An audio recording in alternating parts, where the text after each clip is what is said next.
Welcome to Movies We Love Recapped. Today we harken back to 1997 with the amazing film Boogie Nights. The movie begins in the year 1977. The setting is the San Fernando Valley, California. We meet video producer Jack Horner and his girlfriend, an adult actress Amber Waves. They enter the disco club Hot Tracks and are treated as royalty. Here we also meet busboy Eddie Adams. Eddie catches the eye of Jack, who follows him into the back of the club's kitchen. Jack asks Eddie to come for a drink, but Eddie refuses, saying he has to work. Jack hints that Eddie could be an actor in adult films. Next, we meet cameraman Little Bill. He comes home to find his wife doing the dirty with another man. She tells him to get out and sleep on the couch. Next, we meet an adult actress known as Roller Girl. She's still in high school. The boys in the class taunt her for being an adult actress.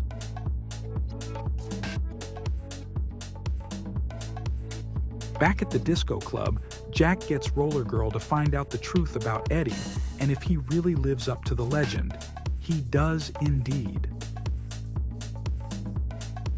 Later, Jack, Amber, and Roller Girl take Eddie out to a restaurant and explain to him the business of making adult films. Jack wants to make Eddie a star, Roller Girl, and Eddie do the nasty in front of Jack back at his house. When Eddie goes back home, his mother is waiting for him.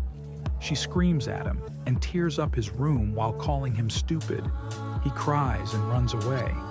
Eddie comes to stay at Jack's house. There is a big pool party happening. Eddie is introduced to the other actors, including Reed Rothschild. Reed is a bit intimidated by Eddie and tries to impress him with exaggerations about his physical prowess. His attempt at showing off on the diving board ends in complete failure.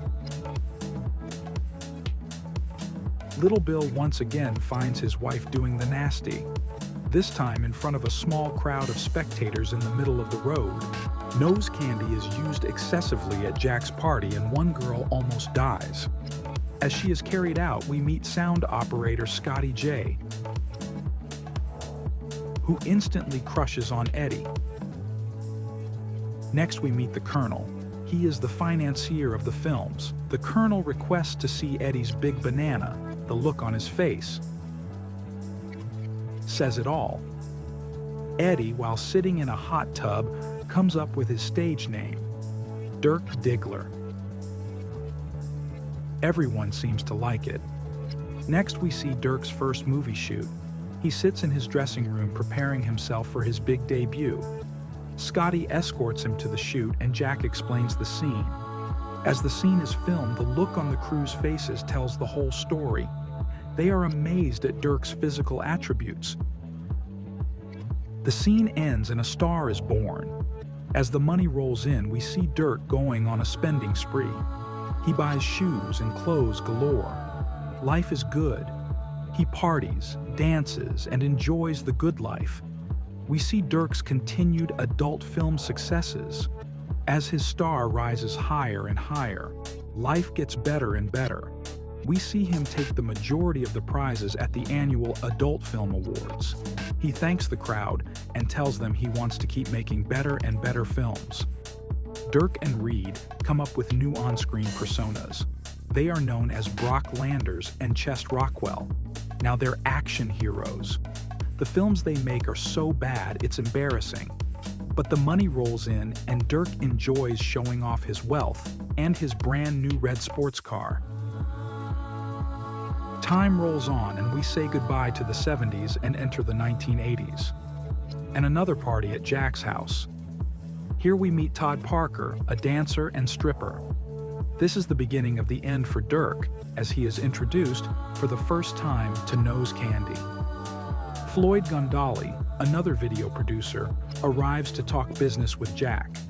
He tries to convince Jack that videotape is the future of the industry. He tells Jack that film is a dead end, but Jack refuses and swears he will never make a film on videotape. Next, we see Scotty grab Dirk to show him his new car. an exact copy of Dirk's. He then makes a pass and tries to kiss Dirk. Dirk is annoyed and rejects his attempt. Scotty then cries in humiliation. As the countdown starts to New Year's, Little Bill arrives looking for his wife, and again finds her with another man.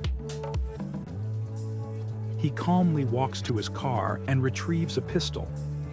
He makes quick work of her, and then himself. As the 1980s starts rolling, we see problems begin. First off, the Colonel is arrested for inappropriate relations. Jack visits him in jail, but has little sympathy. Second, Dirk's use of nose candy is growing and growing. He's starting to lose his physical abilities to perform on camera. He's also jealous of the new kid in town, Johnny Doe, and almost physically attacks him at the film shoot. Then he gets into it with Jack. They both have to be pulled apart. We also see that Jack has relented and is now filming on videotape. He has seen the light and the future. Move over, Dirk. John Doe is the new video wonder boy. Next, we see Jack and Roller Girl riding in a limousine. They are filming a live shoot where they pick up a man on the street and film him doing the dirty with Roller Girl. They find a young man, but it doesn't go as planned. He apparently recognizes Roller Girl from high school. They kick him out of the limo and Jack ends up beating him bloody. Roller Girl also stomps his head. Dirk has now fallen so low he starts turning tricks on the street. A man in a truck picks him up. As he tries to perform, a truck pulls up. Sort of thing, faggot. Full of rednecks. They all beat Dirk and leave him bloodied on the pavement. At the same time, we see Buck enter a donut shop. As he orders his donuts, a robber enters and demands cash. An armed customer opens fire and everyone is killed. Buck sees the cash in a bag on the floor and grabs it. Things just get worse and worse for Dirk and his friends. Todd comes up with a plan to rob a rich guy named Rahad Jackson. Rahad lets them in his house thinking they're friends. Rahad dances around listening to music. Finally, Todd pulls out a gun and tries to rob the place, but he's shot by Rahad. Dirk and Reed barely escape running for their lives as Rahad shoots at them with a shotgun. Dirk is now at his lowest point, humbled. He comes to see Jack and begs for forgiveness and asks for help. Of course, Jack forgives him and they embrace. We see that Buck now has his dream stereo shop, and Roller Girl is back in school getting her GED. And finally, Dirk is back on top, sitting in his dressing room, getting ready for his next film shoot. Before the movie ends, Dirk reveals his prized possession. The movie ends here.